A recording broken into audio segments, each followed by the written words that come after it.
خۆشم ئەوەی ئەزانی چەند باژمارەی تەواوی ئەو ئەستێرانەی هەبوون و هەن. خۆشم ئەوەی ئەزانی چەند باژمارەی تەواوی ئەو ئەستێرانەی هەبوون و هەن.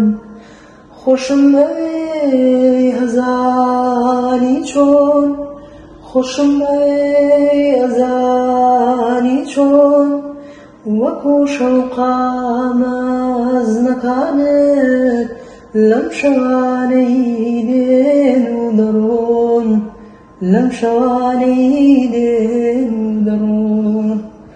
خۆشم دەوێ ئەزانی زۆر، خۆشم دەوێ ئەزانی زۆر ئەیەو کەسەی لێم بوویتە خۆر، ئەیەو کەسەی بۆم بوویتە خۆر.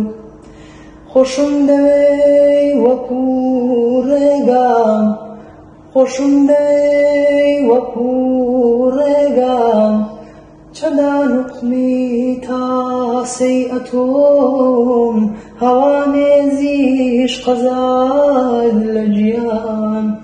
خۆشم دەوێ هێندا بەرین، خۆشم دەوێ هێندا بەرین وەرە هەتا ناخم وەرە ئەی خاوەنی هەست و ئەوین، ئەی خاوەنی هەست و ئەوین.